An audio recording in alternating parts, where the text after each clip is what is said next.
What is going on, guys? It is your boy Prime Channel. We're back in another video, and in this video I'm doing my One Piece manga chapter 1030 review.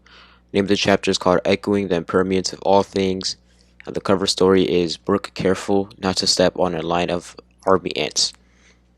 Anyway, let's get into the chapter. So the chapter starts out with characters that we haven't seen in a while, which is Drake and Apu in the cave chamber, which is a place that we haven't seen yet, and there's just three numbers, which are big giants of Kaido's men. Yeah, and they're right there with Apu and Drake, and basically Apu is bringing up the fact that they should team up because they're not allied with anyone. And we know that Drake is allied with the world government. It was even considering allying with Luffy, but yeah. So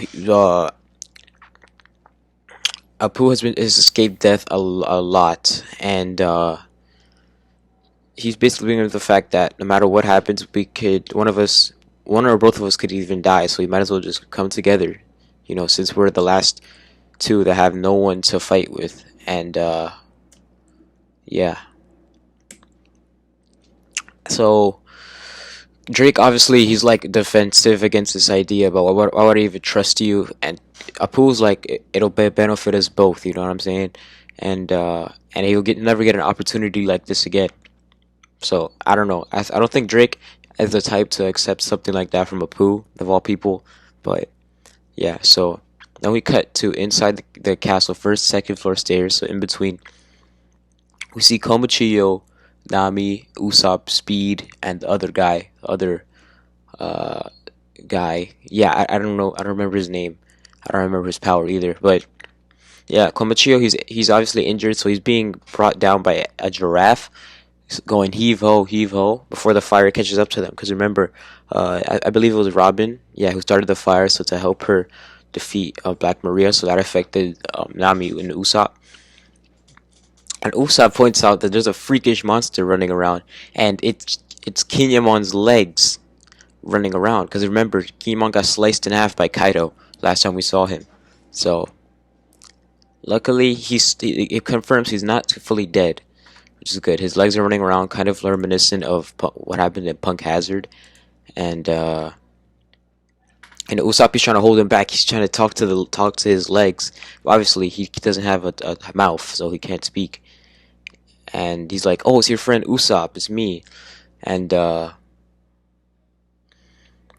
yeah, so Kinemon's legs have a lot of blood on them. They notice that. Symbolizing that Kinemon could possibly be in danger, because we know he just got cut by Kaido. So, and he's not dead, thankfully. So that's something very good, because Kinemon's one of those characters that I felt, and I think a lot of the readers felt, would die in this arc because of how he's portrayed throughout the story, and his role essentially, like as the leader of the Akazaya Nine, like Odin's #1 servant, disciple. But yeah, so Kinemon attaches to a giraffe, the giraffe that was carrying Komochiyo, and he uses the giraffe's mouth as a way to speak, and he says, on the first floor there's a ladder to the crawl space in the left tower as you face the castle. So yeah. And he says, my friend is barely breathing and needs urgent help. He's talking about Kiku. Kiku is still dangerously hurt, just like he is. And we actually get to see Kinemon alive and well, which is why I brought up he's alive.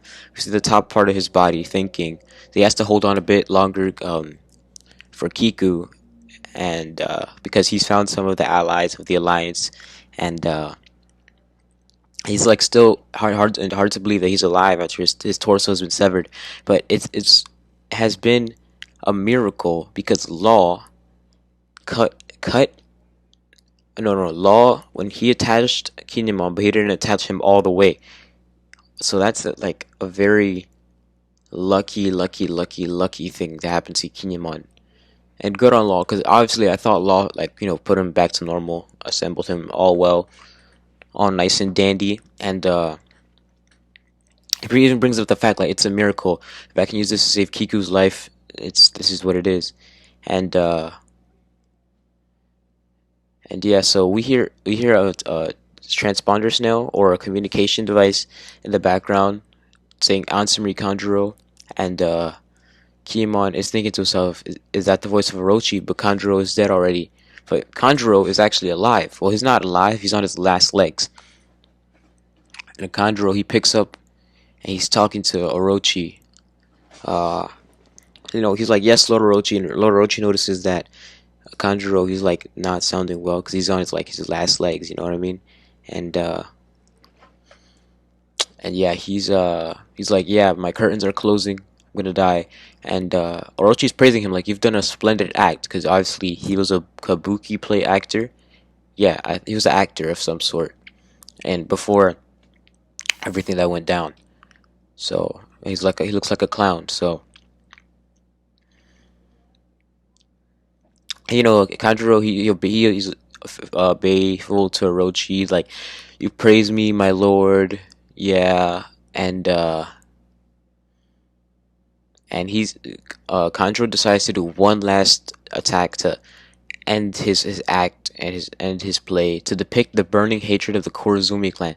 So he grabs a paintbrush, his paintbrush, and he starts to paint. And he then begins to create what he calls the anger of the Kurozumis.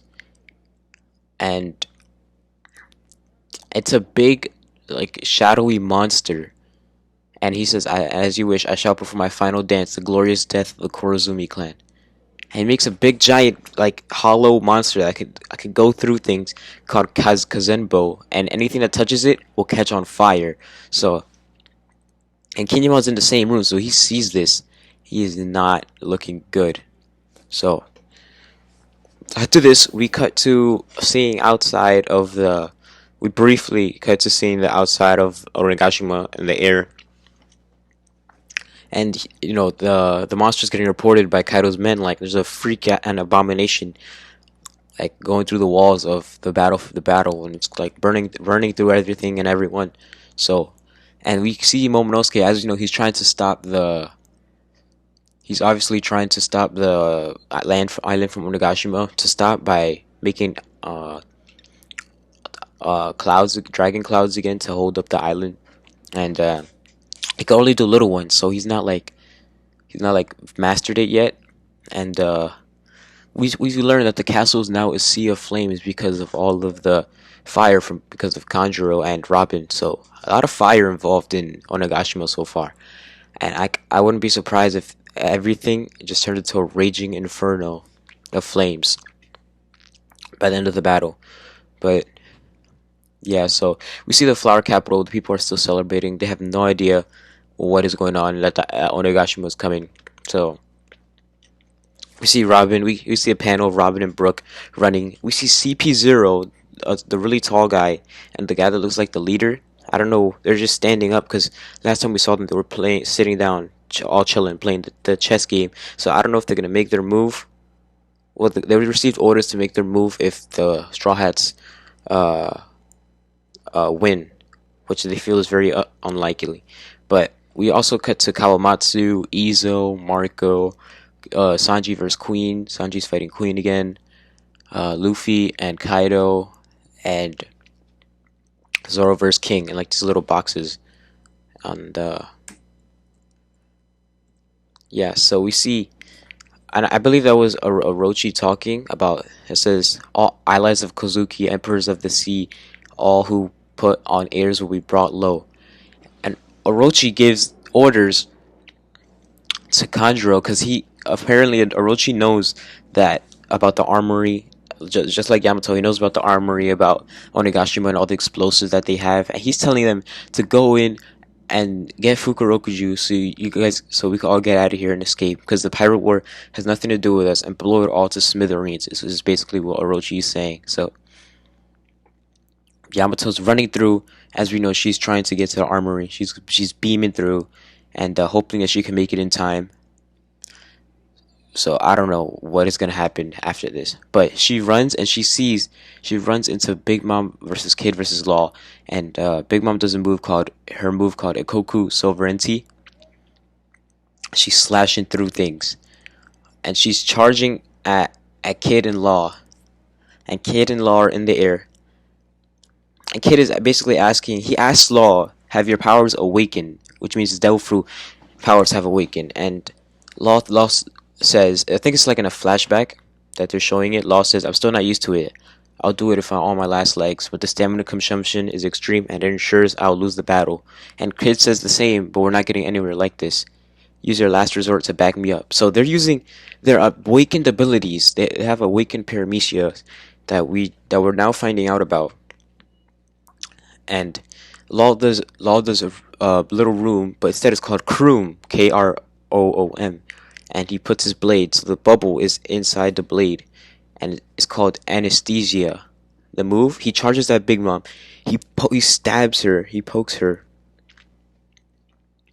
and he says the penetration does nothing on its own. Instead, Kroom creates shockwaves from within, so it's kind of like a gamma knife, but it doesn't deteriorate or like your body from the inside, but it instead like gives you shock waves, which could be very detrimental in a battle.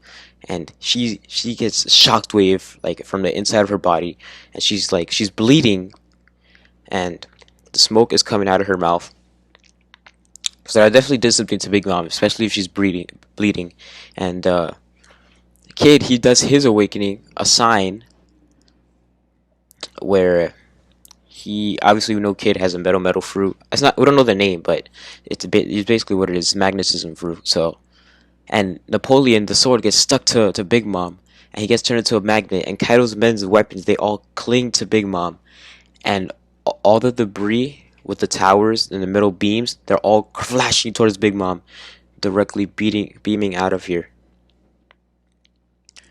And we see Kid tell Law to get out of here, Trafalgar, and Law's like, "Don't tell me what to do."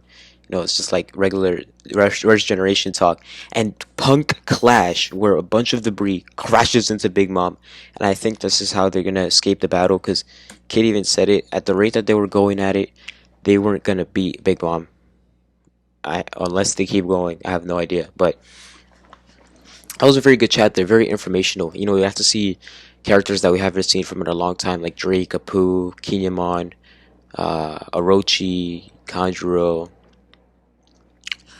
which was very good. It was like a buffet chapter that I like to call them, the chapters that give us a lot of information of what is going on away or from everywhere, every perspective. They focus less and less on the main fights, like Luffy versus Kaido, Zoro versus King, and Sanji versus Queen. We saw Yamato, Momonosuke. We saw a panel of Kiku, Lang. We saw a little panel of Brook and Robin. We saw Nami, Usopp. But anyway, that's the end of the chapter. To be continued. The next chapter will come out next week, so no break.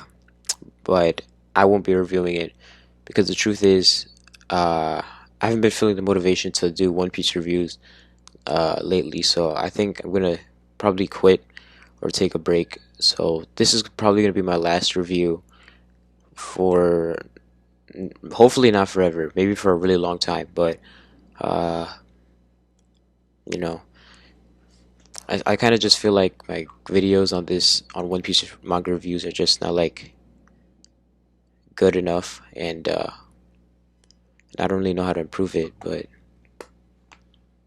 yeah, this is gonna be my last one. I'm still gonna be reading One Piece. I'm still gonna be making One Piece videos on video games and stuff. But yeah, that's gonna be it. So hope you guys enjoyed. It was a very good chapter. Make sure to like, comment, subscribe, turn on post notifications, and until then, see you in the next one. Peace. Also, I almost forgot. I literally almost forgot. I'm recording this on Halloween. The chapter came out September. Why did I say September? Sunday, October 31st. So happy Halloween, everyone. Hope you have a great day. Have fun trick or treating. Make sure to get a lot of candies. Dress up. Be safe, and see ya.